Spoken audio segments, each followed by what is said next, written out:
Assalamualaikum warahmatullahi wabarakatuh. Kembali lagi bersama kami, Portal Politik. Bagaimana kabarnya sahabat sekalian? Ya, tentunya kita harapkan dalam kondisi baik dan semoga diberkahkan selalu rezekinya. Amin.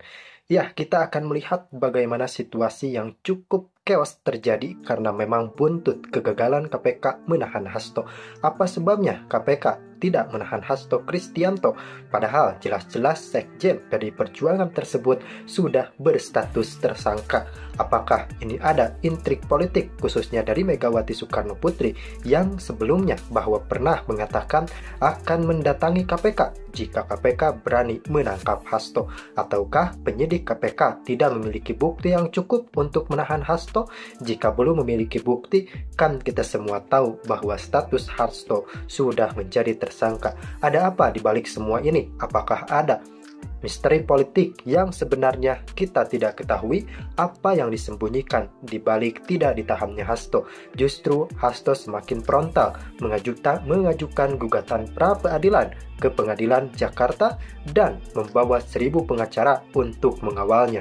Bahkan kader PDI Perjuangan sendiri ada yang mengkritik dengan gerakan 1.000 pengacara tersebut.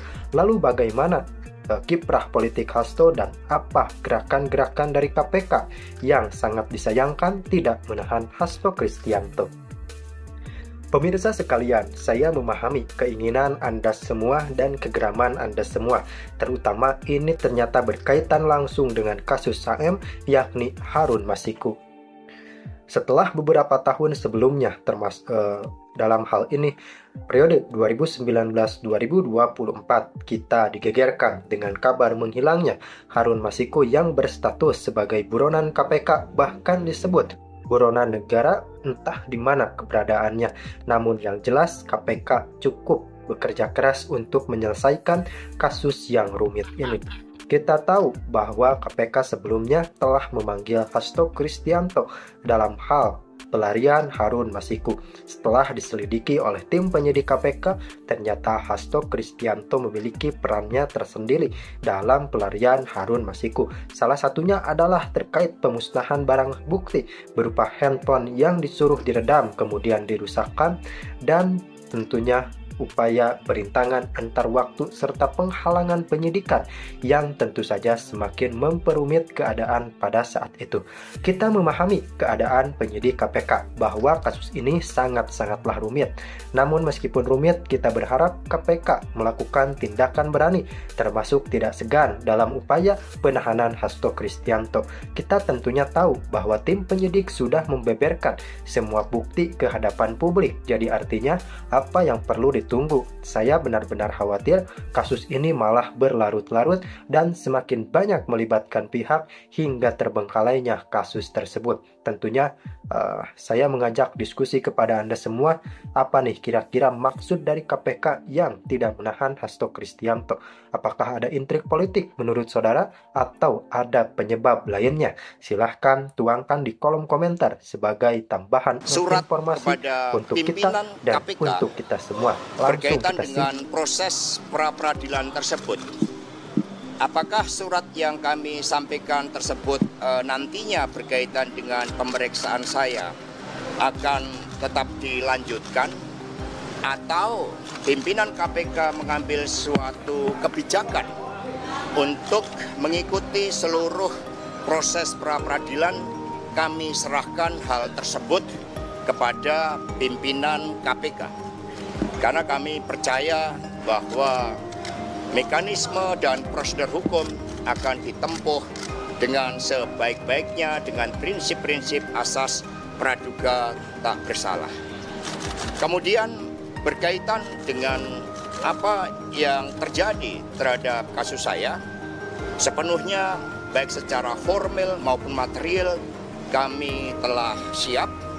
Sejak awal ketika menjadi Sekretaris Jenderal DPPD Perjuangan atas penugasan dari Ibu Megawati Soekarno Putri, kami berjuang di dalam menegakkan seluruh amanat konstitusi, memperjuangkan nilai-nilai demokrasi, sistem meritokrasi, dan memperjuangkan hukum yang berkeadilan.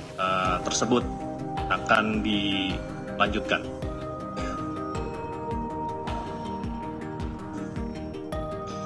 Ya, kalau pemanggilan saudara HK kembali lagi, mungkin pertanyaannya apakah akan dipanggil kembali? Ya pasti nanti yang bersangkutan akan dipanggil kembali, tetapi fokus penyidik saat ini adalah memenuhi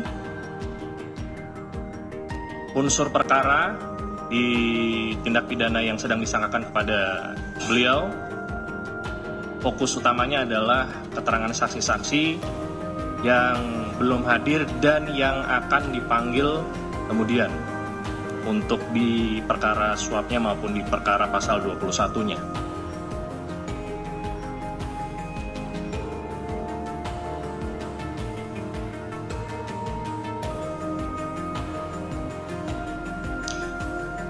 Sebagaimana yang sudah saya jelaskan tadi ya, rekan-rekan bisa bertanya, namun karena penyidikan ini juga masih berlangsung, sebagaimana banyak dari rekan-rekan meminta penjelasan alat bukti apa, baik itu surat, barang bukti elektronik, flash disk, maupun hal-hal lainnya. Rekan-rekan ingin mengetahui, ingin menggali, dan itu kami pahami sebagai bagian dari kerja jurnalistik. Namun penyidik saat ini belum bisa membuka apa isinya karena masih bersifat rahasia, dan itu kalau di tingkat penyidikan baru bisa ditunjukkan kepada yang pertama, itu kepada penguasa barang yang pertama. Yang kedua, kepada saksi-saksi yang diduga mengetahui perihal alat bukti yang disita tersebut. Jadi di tingkat penyidikan baru sebatas itu.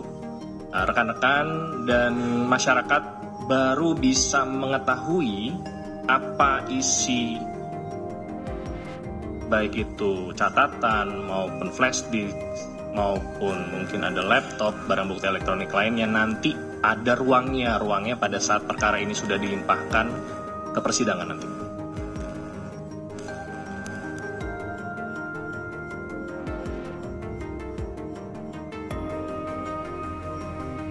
Ya, KPK menghormati tindakan hukum yang diambil pihak tersangka, saudara HK, untuk mengajukan pra-peradilan, dan KPK tentunya akan menghadapi proses pra-peradilan tersebut